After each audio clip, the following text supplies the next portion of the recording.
It's the most wonderful time of the year. You know, that magical season when you sing carols, gather around the fire, and sip on hot cocoa. You just want to open the windows and shout out to anyone who can hear you, Merry Wait. You haven't heard the news? We're saying Merry Christmas again.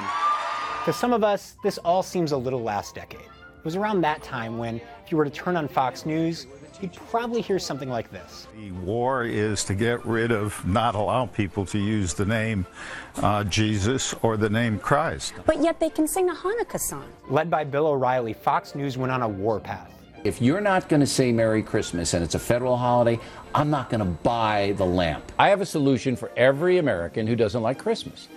Book a trip to Japan. Suddenly, I started showing up at Christmas parties and was told that they were having holiday parties, and so therefore they didn't need a Santa anymore. A movie coming out about the war on Christmas. This is the trailer. Go. I do have a problem with Christmas and all the rest of the garbage you Christians have been jamming down my throats.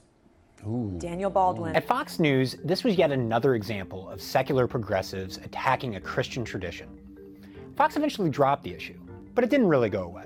Those same resentments that fueled Fox's war on Christmas, they hardened and evolved. And eventually, they coalesced around an unconventional candidate who promised to restore the greatness of America. I guarantee if I become president, we're going to be saying Merry Christmas at every store. The war on Christmas never ended. It got elected president. Fact and follow-up segment tonight, we continue our reporting on Christmas in America. Somehow it has become controversial. You know what? It's the holiday season. Why don't we think of this like a recipe? Let's make a Fox News fruitcake, shall we? First, and this is the most crucial ingredient, fear of a changing America. Back when you went to elementary school, we said the Lord's Prayer in school, and slowly but surely things have changed. A dash of political correctness run amok. The phrase Merry Christmas, which have been considered politically incorrect by the PC police over the last few years. And last, some threats to Christianity. The secular progressives want a new America, and traditional Christmas isn't a part of it. Mix it all together, put it in the oven just long enough, and you're left with delicious controversy. But like any Christmas fruitcake, this controversy eventually got stale. Sure, Fox would run stories here and there. Just this week, Santa was thrown out of a cancer center in South Carolina. Why? Santa was evicted? Santa. But you could tell, their heart just wasn't into it anymore.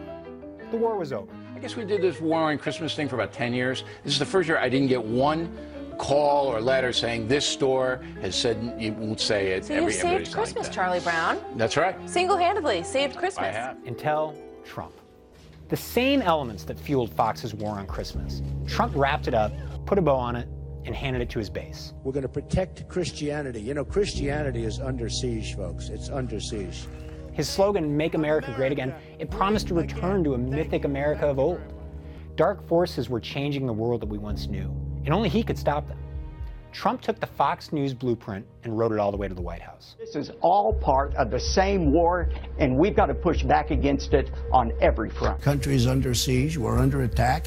We're under attack in virtually every way. Political correctness in our society, many argue, is totally out of control.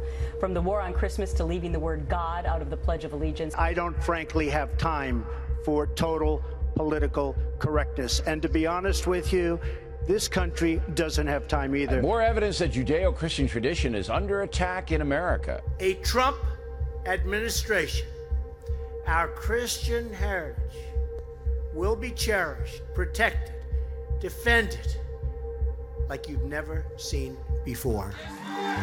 Bill O'Reilly, Fox News, they probably didn't change many minds with their war on Christmas campaign. They were preaching to the choir that feels like their Christian past was under siege by a secular society. That war on Christmas is the tip of the spear. It really translates into a war on religious freedom. But now we see that same tactic employed by the most powerful Fox viewer in the world.